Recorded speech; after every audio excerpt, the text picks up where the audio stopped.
ಬಿಸ್ಕಿಟ್ಗಿಂತ ಪಳ್ಳು ಹಗುರ ಗರಿ ಗರಿ ಆಗಿರೋ ಲೇಯರ್ಫುಲ್ ಶಂಕರಪಾಳಿ ತಯಾರಿಸೋಣ. ನಮಸ್ಕಾರ ರೀ, ಶ್ರಾವಣಿ ಅಡುಗೆ ಮನೆ ಒಳಗ ಸ್ವಾಗತ. ನಾನು ರಶ್ಮಿ. ಇವತ್ತ ವಿಡಿಯೋದಾಗ ತಿಳ್ಸಾಕತ್ತಿರೋ ಈ ರೀತಿ ಒಳಗ ನೀವು ಒಂದ್ಸತಿ ಶಂಕರಪಾಳಿ ಮಾಡ್ಕೊಂಡು ತಿನ್ರಿ, ಗ್ಯಾರಂಟಿ ಐತಿ ಇನ್ ಮುಂದೆ ನೀವು ಶಂಕರಪಾಳಿ ಮಾಡಿದ್ರ ಇದೇ ರೀತಿ ಮಾಡ್ತೀರಿ. ನೋಡ್ರಿ, ಈ ಶಂಕರಪಾಳಿ ಪ್ರತಿಯೊಂದು ಶಂಕರಪಾಳಿನೂ ಇದೇ ರೀತಿ ಲೇಯರ್ಫುಲ್ ಆಗಿ ಬಂದೈತಿ. ಬಹಳ ಈಸಿ ಸಿಂಪಲ್ ಮೆಥಡ್ನಾಗ ತಿಳಿಸಿ ಕೊಡಕತ್ತೀನಿ. ಆದ್ರಿಂದ ವಿಡಿಯೋನ ಖಂಡಿತ ಲೈಕ್ ಮಾಡ್ರಿ. ಜಾಸ್ತಿ ತಡ ಮಾಡೋದು ಬೇಡ, ಈ ಶಂಕರಪಾಳಿ ಹೆಂಗ್ ಮಾಡೋದು ಅಂತ ತೋರಿಸ್ಕೊಡ್ತೀನಿ ಬರ್ರಿ. ಅದಕ್ಕೂ ಮುಂಚೆ ನೀವು ಇನ್ನೂ ನಮ್ಮ ಚಾನಲ್ನ ಸಬ್ಸ್ಕ್ರೈಬ್ ಮಾಡ್ಕೊಂಡಿಲ್ಲ ಅಥವಾ ಮೊದಲನೇ ಸತಿ ನಮ್ಮ ಚಾನಲ್ ನೋಡಾಕತ್ತಿದ್ರ ಪ್ಲೀಸ್ ಸಬ್ಸ್ಕ್ರೈಬ್ ಮಾಡ್ಕೊರಿ. ಸಬ್ಸ್ಕ್ರೈಬ್ ಮಾಡಿದ್ಮ್ಯಾಗ ಅದ್ರ ಬಾಜುಕುನ ಬೆಲ್ ಬಟನ್ ಇರ್ತೈತಿ, ಅದನ್ನು ಪ್ರೆಸ್ ಮಾಡ್ರಿ. ಅದರಿಂದ ನಾವು ಹೊಸ ವಿಡಿಯೋ ಹಾಕಿದಾಗ ಮುಂಚೆ ನಿಮ್ಗೂ ನೋಟಿಫಿಕೇಶನ್ ಬರ್ತೈತಿ.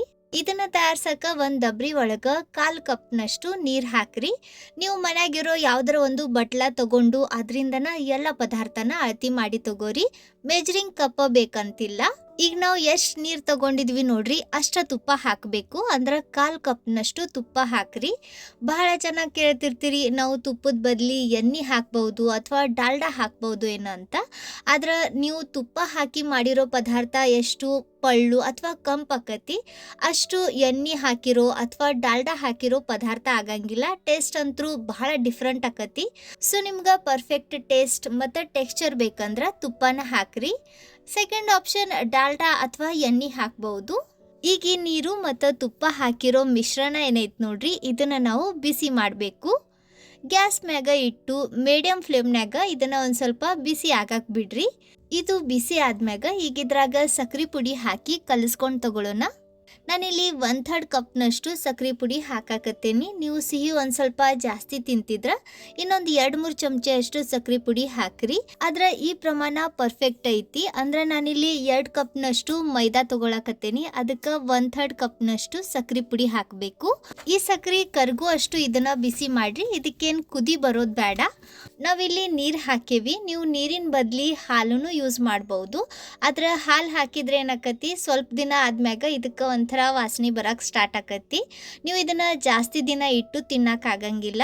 ಸೊ ನೀವು ಇದನ್ನ ಆಗಿಂದಾಗ ಮಾಡ್ಕೊಂಡು ತಿನ್ಬೇಕಂದ್ರೆ ಹಾಲು ಹಾಕ್ರಿ, ಇಲ್ಲಾಂದ್ರೆ ನೀರು ಹಾಕ್ರಿ. ಅಂದ್ರೆ ಇವು ಯಾವುದೇ ಥರದ ವಾಸನೆ ಬರಂಗಿಲ್ಲ, ಜಾಸ್ತಿ ದಿನ ತಡಿತಾವು. ನೋಡ್ರಿ, ಸಕ್ರೆ ಪುಡಿ ಈ ಮಿಕ್ಸ್ಚರ್ ಒಳಗೆ ಚಂದಾಗ ಕರ್ಗಿದ ನಂತರ ಗ್ಯಾಸ್ ಆಫ್ ಮಾಡಿ ಇದನ್ನ ಒಂದು ಅಗಲ ಇರೋ ಪರಾತದಾಗ ಅಥವಾ ಬುಟ್ಟಿ ಒಳಗೆ ಹಾಕ್ರಿ. ಯಾವ್ದಾರ ಪಾತ್ರೆ ತಗೋರಿ, ಆದ್ರೆ ಈ ರೀತಿ ಒಂದು ಸ್ವಲ್ಪ ಅಗಲ ಇರಲಿ, ಅಂದ್ರೆ ಹಿಟ್ಟು ಕಲ್ಸಕ್ಕೆ ಈಸಿ ಆಕತಿ. ಇದು ಒಂದು ಸ್ವಲ್ಪ ಆರ್ಲಿ. ಇದು ಆರಿದ ಮ್ಯಾಗ ಈಗ ಇದ್ರಾಗ ಮೈದಾ ಹಾಕಬೇಕು. ನಾನಿಲ್ಲಿ 2 ಕಪ್ನಷ್ಟು ಮೈದಾ ತಗೊಂಡೇನಿ. ಇದನ್ನ ಕಲಿಸ್ಕೊಂಡು ತಗೊಳ್ಳೋಣ. ನಾವು ಹಾಕಿದ ತುಪ್ಪ ಮತ್ತು ಸಕ್ರೆ ಮಿಕ್ಸ್ಚರ್ ಒಳಗನ ಇದು ಚಂದಾಗ ಬೈಂಡ್ ಆಕತಿ. ಇದ್ರಾಗ ಎಕ್ಸ್ಟ್ರಾ ನೀರು ಅಥವಾ ಹಾಲು ಹಾಕ್ಬೇಡ್ರಿ. ನೋಡ್ರಿ, ಹಿಂಗೆ ಹಿಟ್ಟು ಕಲ್ಸಿದ್ಮ್ಯಾಗ ಈಗ ಇದನ್ನ ನಿಮ್ಗೆ ಟೈಮ್ ಇದ್ರೆ ಒಂದು 5 ನಿಮಿಷ ನೆನಕ್ಕೆ ಬಿಡ್ರಿ. ಅಥವಾ ಇನ್ಸ್ಟಂಟ್ ಆಗಿನ ಅಂದ್ರೆ ಹಿಟ್ಟು ಕಲ್ಸಿದ ತಕ್ಷಣ ನಾವು ಇದರಿಂದ ಶಂಕರಪಾಳಿ ಮಾಡ್ಬೋದು. ಈಗ ಇದ್ರಾಗ 2 ಭಾಗ ಮಾಡಿಕೊಂಡು ನೋಡ್ರಿ, ಈ ರೀತಿ ಚಂದಾಗ ದುಂಡಗ ಮಾಡಿಕೊಂಡು ಇದನ್ನ ಲಟ್ಟಿಸಿ ತಗೊಳ್ಳೋಣ. ನೀವು ಜಾಸ್ತಿ ಕ್ವಾಂಟಿಟಿ ಒಳಗೆ ಹಿಟ್ಟು ಕಲ್ಸಿದ್ರೆ ಉಳ್ದಿದ್ದ ಹಿಟ್ಟು ಏನೈತೆ ನೋಡ್ರಿ, ಅದನ್ನು ಮುಚ್ಚಿ ಇಡ್ರಿ, ಅಂದ್ರೆ ಅದು ಒಣಗಂಗಿಲ್ಲ. ಈಗ ಇದನ್ನ ಲಟ್ಟಿಸ್ಕೊಂಡು ತಗೊಳ್ಳೋಣ. ಇದಕ್ಕೆ ಒಣ ಹಿಟ್ಟು ಹಚ್ಚೋ ಅವಶ್ಯಕತೆ ಇಲ್ಲ, ಇದೇನು ಅಂಟ್ಕೊಳ್ಳಂಗಿಲ್ಲ. ನೋಡ್ರಿ, ಈ ರೀತಿ ಆದಷ್ಟು ಇದನ್ನ ಒಂದು ಸ್ವಲ್ಪ ತೆಳ್ಳಗೆ ಲಟ್ಟಿಸ್ಕೊಂಡು ನಾನಿಲ್ಲಿ ತೋರ್ಸಾಕತ್ತೇನಲ್ಲ ಈ ರೀತಿ ಮಡಚ್ರಿ. ಈ ರೀತಿ ಇದನ್ನ ಫೋಲ್ಡ್ ಮಾಡಿ ತಗೊಳ್ಳೋದ್ರಿಂದ ನಾವು ಮಾಡಾಕತ್ತಿರೋ ಶಂಕರಪಾಳಿ ಇನ್ನೂ ಲೇಯರ್ಫುಲ್ ಆಗಿ ಬರ್ತವೆ. ಸೊ ಈ ಟ್ರಿಕ್ ನಿಮ್ಗೆ ಹೆಂಗೆ ಅನ್ನಿಸ್ತು ಕಮೆಂಟ್ನಾಗ ತಿಳಿಸ್ರಿ. ನೀವು ಬೇಕಂದ್ರೆ ಇನ್ನೊಂದು 2 ಸತಿ ಈ ಸ್ಟೆಪ್ನ ರಿಪೀಟ್ ಮಾಡ್ಬೋದು. ಅದರಿಂದ ಶಂಕರಪಾಳಿ ಒಳಗೆ ಇನ್ನೂ ಜಾಸ್ತಿ ಲೇಯರ್ ಬರ್ತವೆ. ಇದನ್ನು ಹಗುರವಾದ ಕೈನಿಂದ ಲಟ್ಟಿಸ್ಕೊಂಡು ತಗೊಳ್ಳೋಣ. ಈ ಸತಿ ಇದನ್ನ ತೆಳ್ಳಗೆ ಲಟ್ಟಿಸ್ಬಾರ್ದು, ಒಂದು ಸ್ವಲ್ಪ ದಪ್ಪನ ಇರಲಿ. ಇದು ಬಹಳ ತೆಳ್ಳಗಾದ್ರೆ ಶಂಕರಪಾಳಿಗೆ ಲೇಯರ್ಸ್ ಬೀಳಂಗಿಲ್ಲ, ಅದಕ್ಕೆ ಇದನ್ನ ಒಂದು ಸ್ವಲ್ಪ ದಪ್ಪನ ಲಟ್ಟಿಸ್ರಿ. ನಾನಿಲ್ಲಿ ತೋರ್ಸಾಕತ್ತೇನೆ ನೋಡ್ರಿ, ಈ ರೀತಿ ಇದು ಒಂದು ಸ್ವಲ್ಪ ದಪ್ಪ ಇರಬೇಕು. ಈಗ ಇದ್ರ ಎಡ್ಜಸ್ನ ಚಾಕು ಅಥವಾ ಈ ರೀತಿ ಪಿಜ್ಜಾ ಕಟರ್ ಇರ್ತೈತೆ ನೋಡ್ರಿ, ಇದರಿಂದ ಕಟ್ ಮಾಡ್ರಿ. ಇದನ್ನ ನೀವು ಲಟ್ಟಿಸ್ಬೇಕಾದ್ರೆ ಆದಷ್ಟು ಸ್ಕ್ವೇರ್ ಶೇಪ್ನಾಗ ಲಟ್ಸಕ್ಕೆ ಟ್ರೈ ಮಾಡ್ರಿ, ಅಂದ್ರೆ ಕಟ್ ಮಾಡಬೇಕಾದ್ರೆ ಈಸಿ ಆಕತಿ. ಈಗ ಇದನ್ನ ಸ್ವಲ್ಪ ಗ್ಯಾಪ್ ಬಿಟ್ಟು ನೋಡ್ರಿ ಈ ಥರ ಕಟ್ ಮಾಡ್ರಿ. ನೀವು ನಿಮ್ಗೆ ಬೇಕಾದ ಆಕಾರದಾಗ ಇದನ್ನ ಕಟ್ ಮಾಡ್ಬೋದು.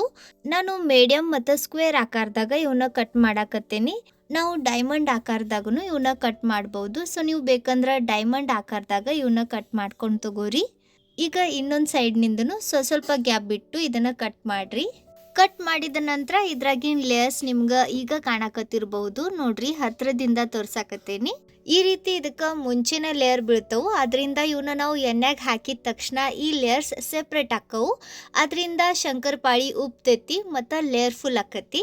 ಈ ರೀತಿ ಇವನ್ನ ಕಟ್ ಮಾಡಿ ಒಂದು ಪ್ಲೇಟ್ನಾಗ ತೆಗೆದಿಡ್ರಿ. ನೀವು ಒಂದು ಸತಿ ಎಲ್ಲ ಶಂಕರಪಾಳಿ ಕಟ್ ಮಾಡಿ ಆಮ್ಯಾಗ ಇವನ್ನ ಕರಿಬಹುದು. ನೋಡ್ರಿ, ಇದ್ರಾಗಿನ ಲೇಯರ್ಸ್ ನಿಮ್ಗೆ ಇನ್ನೊಂದು ಸತಿ ತೋರ್ಸಾಕತ್ತೇನಿ. ಈ ರೀತಿ ಇದು ಲೇಯರ್ಫುಲ್ ಆಗಿ ಬಂದೈತಿ. ಇದೇ ರೀತಿ ನಾನು ಉಳಿದಿರೋ ಹಿಟ್ಟಿನಿಂದನೂ ಎಲ್ಲ ಶಂಕರಪಾಳಿ ಕಟ್ ಮಾಡ್ಕೊಂಡು ತಗೊಂಡೇನಿ. ನೋಡ್ರಿ, ಇಲ್ಲಿ ನಮ್ಮ ಎಲ್ಲ ಶಂಕರಪಾಳಿ ಕಟ್ ಮಾಡಿ ಆಗ್ಯವು.